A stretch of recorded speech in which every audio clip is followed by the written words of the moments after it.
Assalamualaikum warahmatullahi wabarakatuh. Saya Dian Pitaloka dengan NPM 204240209.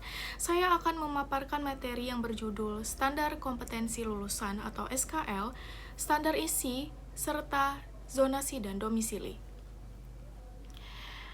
Nah, apa sih standar kompetensi lulusan itu atau yang disingkat dengan SKL? Jadi, SKL adalah kriteria minimal yang menunjukkan capaian kemampuan murid pada akhir jenjang pendidikan. SKL mencakup kesatuan sikap, keterampilan, dan pengetahuan yang terpadu dari hasil pembelajarannya. Nah, jadi SKL itu bukan hanya tentang nilai, tapi kriteria kesatuan sikap, keterampilan, dan pengetahuan yang diharapkan bisa dikuasai murid di akhir jenjang pendidikan. SKL mencakup semua aspek penting, yaitu sikap, keterampilan, dan pengetahuan. Adapun 8 dimensi profil lulusan yang wajib dikuasai. Nah, pada akhir setiap jenjang pendidikan, setiap murid diharapkan menguasai dimensi ini. Yang pertama, keimanan dan ketakwaan terhadap Tuhan Yang Maha Esa. Artinya, beriman, berakhlak mulia, menjaga hubungan dengan Tuhan, sesama, dan lingkungan. Kemudian yang kedua itu kewargaan. Maksudnya itu dia bangga identitas, hargai keberagaman, jaga persatuan, taat peraturan, jaga lingkungan. Yang ketiga penalaran kritis. Rasa ingin tahu, berpikir logis dan analitis, serta mampu memecahkan masalah. Yang keempat itu kreativitas, yaitu berperilaku produktif, ciptakan inovasi, rumuskan solusi. Kemudian yang kelima, kolaborasi, yaitu peduli dan berbagi. Bangun kerjasama dengan berbagai kalangan. Yang keenam, kemandirian. Bertanggung jawab, berinisiatif, beradaptasi dalam belajar, dan pengembangan diri.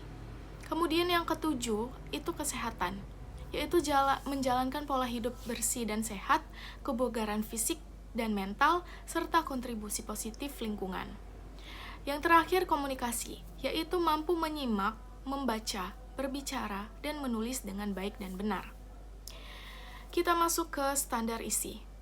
Jadi, standar isi itu tidak hanya mengatur materi, tetapi juga menyesuaikan pembelajaran dengan perkembangan siswa.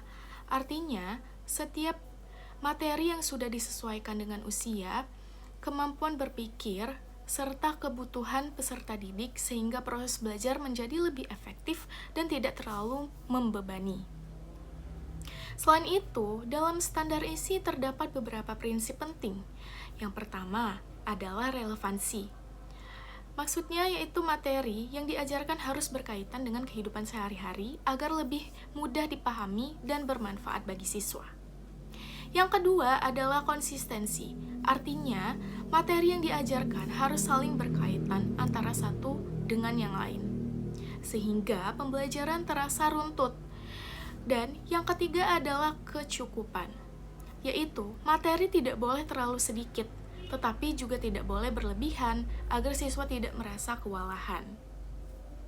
Nah, dengan adanya standar isi ini, pembelajaran menjadi lebih terarah dan terstruktur.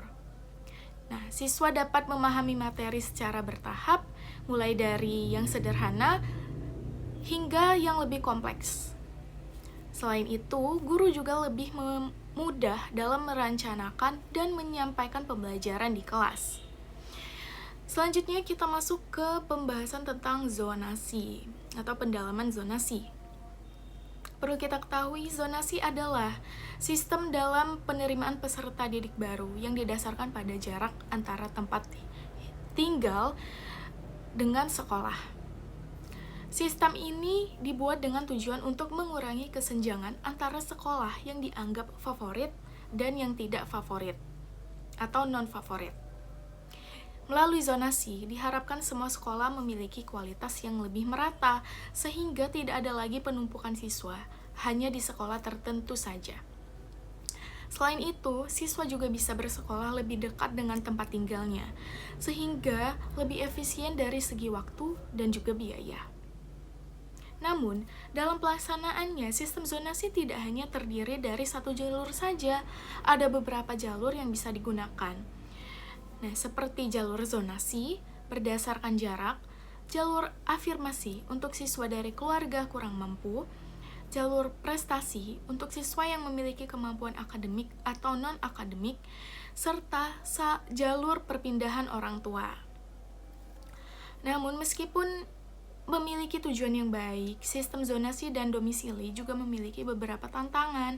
Misalnya, masih adanya perbedaan kualitas antar sekolah, adanya oknum yang memanipulasi alamat, serta kurangnya pemahaman masyarakat tentang sistem ini.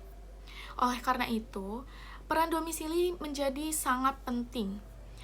Nah, domisili ini adalah alamat resmi siswa yang biasanya dibuktikan dengan kartu keluarga atau KK.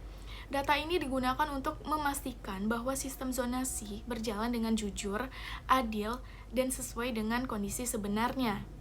Dengan adanya domisili yang jelas dan valid, pemerintah dapat mengatur distribusi siswa secara lebih merata dan mengurangi kecurangan dalam proses penerimaan siswa baru. Baiklah, itu saja penyampaian dari saya.